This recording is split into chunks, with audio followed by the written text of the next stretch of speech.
Well, hello, English 50 folks. We're going to talk about how to make this Get Physical essay work. I'm going to, not be talking about The Alchemist right now. I want to make sure you're aware of how to go about this. I know you've had the video and you've had some other helps on this, but it's called the Get Physical essay. And I've put a little cliche here. We don't want to use them in writing, but I'm going to use it in this little lecture. Keep it real. Keep it real. You know what? Writing this essay is so simple that some people make it difficult. But it's that easy. It's that straightforward. It's that simple. Let me show you what I mean.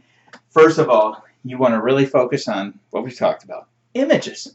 These are sense impressions. They're going to have that reader, you want that reader to actually experience this, to smell it, to touch it, to feel it, to not just to see it. Sometimes our sense of vision is so dominant that it excludes the other senses. And so, I mean, really, if you want to convey that sense of being out there in the rain, sometimes just to close your eyes and let it pour over you is the best way of getting those sense impressions. So what we want is real life sense impressions, not vague, distant memories. Here are a couple of approaches to avoid. One is, oh, I can well remember that night of the senior prom. Wait a minute, that was a long time ago. See, the best way to do this, I'm going to tell you this, is actually to go have the experience. To actually do this. I'm not looking for an argument. I'm not looking for parentheticals. I'm not looking for documentation this time around. I'm not looking for thesis statements. I'm looking for senses. Yes, in paragraph and sentence form. So, what to avoid? The dim, foggy, and I'll say this again and again, the dim, foggy, distant memories that we've probably over-romanticized. We have clouded them over with all sorts of layers of sentimentality and what may or may not have actually taken place. So we want the actual real-life experience. We want you to go out there and touch it, feel it. Do this, you know, it's like being a little kid in many ways.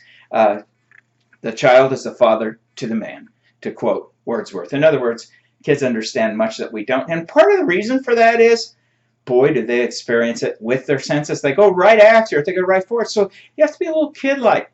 You know, if you're really having a problem, imagine that your audience is from outer space and has no clue about the real fundamentals, the gut level of how our senses work. Because that's what we want to convey. You know, it's just so down to earth. You know, for all we know, the roots of language have to do with the physicality of language. You know, many etymologies for words have to, that is the source of the word. They have to do with the physical beginning of the word, right? Right. So a word like fiasco comes from broken bottle, a physical source. We can go on and on about these. But you know what? If you want a little bonus credit, a few points, let's say 5. Send me 2 words that you find that have very physical etymologies. And subject line, bonus etymology. Okay? Okay. All right. So you have to do that within 1 week from today. Images. It's full of images. Show, don't tell.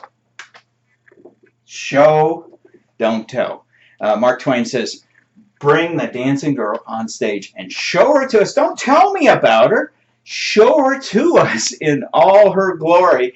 Not, oh, she was beautiful. What does a generic term like that mean? I mean, you've got, if you were to do a little experiment, you'd take a sentence like that and you would indicate everything that makes her striking looking, or him, if you will. Maybe the eyebrows, who knows? Maybe they've got eyebrows. Maybe that guy has eyebrows sort of like George Clooney, you know, those dark eyes. Oh my gosh, I have eyebrows like that. Well, never mind. But you want to give those physical features, because the other way is editorializing. Those are generic terms. You want to throw out those generic terms.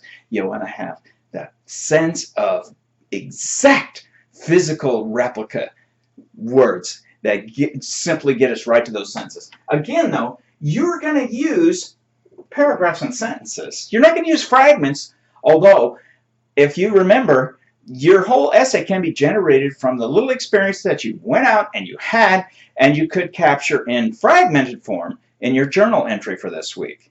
Okay, you can use that by building that into sentences and paragraphs if you want. You don't have to, but you can. And again, you can use the historical present. This is happening. It is immediate, whatever that happens to be. You know, all of these things have definite characteristics. Here's no pillow. Well, it's wow. You know, if I rub it on myself, I can feel that velvety touch, the velour-like, and this soft burgundy color. And little striations there, little grooves in there. Oh my gosh, you can get caught up in this. But that's the whole idea. Okay. How to do this? Well, I think we already talked about that, didn't we? So, don't give me an essay that's dim and foggy and distant in your memory. Don't give me an essay that comes off sounding like an advertisement. You know, I've gotten a few of these. I'm going to sit down and drink my Coke. And I'm going to tell how it goes down and what it feels like. You know, that does have a certain amount of physical power. But it also ends up sounding like an advertisement for your drinking the Coke. So avoid that sort of thing. But I've gotten great ones about really common everyday experiences. This one lady wrote this absolute world beater about just sitting in front of her fish tank, but really looking at those fish in there and really capturing the physical images of those little tropical fish swimming around. Okay, keep it real. That's it. It's not that hard. Don't make it hard. Life is hard enough. Let's make this one simple. But you have to use your senses. And I do suggest that you really use them powerfully on this. Okay. Submit it to the forum. And what we do is, again, we help each other out on that. I try to dip in and dip out. I can't get to all of them in the forum. But you can help each other out greatly. And there's 20 points on this in the forum. So do you want to blow this spot? Often you want to really get involved in fully being of help to another student.